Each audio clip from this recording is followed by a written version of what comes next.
Yang ketiga itu adalah hukum kelipatan perbandingan atau biasa disebut sama hukum Dalton. Nah, apa sih sebenarnya bunyi dari hukum kelipatan perbandingan ini? Jadi kan di sini bunyinya adalah jika dua jenis unsur bergabung membentuk lebih dari satu senyawa, dan jika massa-massa salah satu unsur dalam senyawa tersebut sama, sedangkan massa-massa unsur yang lain berbeda, maka perbandingan massa unsur lainnya dalam senyawa-senyawa tersebut merupakan bilangan bulat sederhana. Nah, ini kan bingung ya? Nah, jadi sebenarnya intinya gini, kalian kan tahu, misalnya ada senyawa CO, ada senyawa CO2 tuh ya. Itu kan sama-sama terbentuk dari unsur C sama unsur O kan. Cuman yang satu membentuk jadi CO2, yang satu membentuk jadi CO. Nah, ini kan jadi dua unsur ini bisa membentuk lebih dari satu senyawa.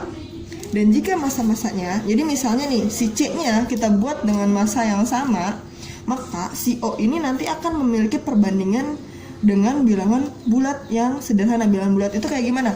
Berarti kayak 1, 2, 3, 4 itu adalah bilangan bulat. Jadi C-nya bisa kita bikin C-nya 1 semua. Nah, O-nya nanti akan membentuk perbandingan yang membentuk bilangan bulat yang sederhana. Contohnya nih, kita lihat ya di sini. Stop. Soalnya untuk hukum Dalton misalnya di sini ada soal nomor 11 nih. Di sini ada unsur X dan Y membentuk dua macam senyawa dengan komposisi sebagai berikut. Jadi si unsur X ini dan Y dia bisa membentuk senyawa 1 dan senyawa 2. Nah, kalau yang senyawa 1 itu dia terdiri dari 60% X dan 40% Y. Kalau senyawa 2 dia terdiri dari 50% X dan 50% Y, 50-50. Terus di sini pertanyaannya adalah perbandingan massa X dalam senyawa 1 dan 2 jika massa Y dibuat tetap adalah, jadi si Y-nya nih kita harus bikin tetap. Nah, si X-nya perbandingannya berapa? Nah, kita buat nih ya. Jadi di sini kan ada 40 sama 50. Kita kira-kira dia itu akan menghasilkan nilai yang sama gitu. Misalnya di sini 40 kali 10. Nih, lihat ya di sini.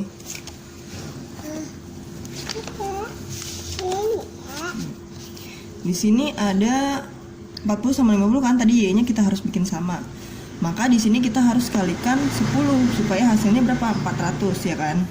Terus di sini supaya hasilnya 400 berarti kita kalikan berapa? 8. Hasilnya kan sama-sama 400. Jadi kan tadi dia bilang kalau hukum Poros itu. Nah, jadi kan kita harus bikin si Y ini tetap. Jadi kita bikin sama, sebenarnya intinya gitu. Jadi Y-nya harus kita bikin sama-sama 400 kan.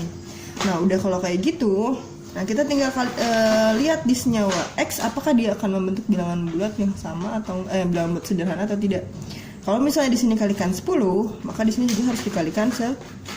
Kalau di sini dikalikan 8, berarti di sini juga harus dikalikan 8. 60 kali 10 berarti 60 kali 10 sama dengan berapa?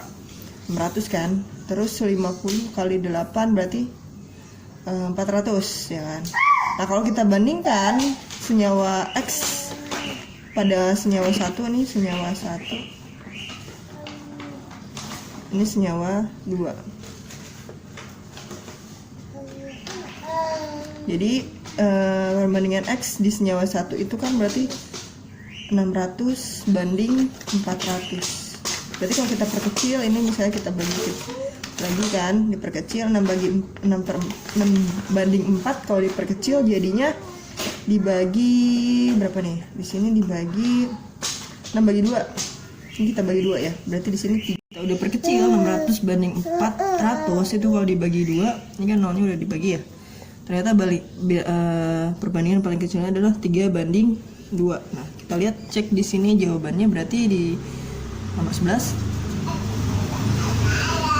Berarti kan di sini kalau banyak 3 banding 2 jawabannya adalah yang kayak gitu.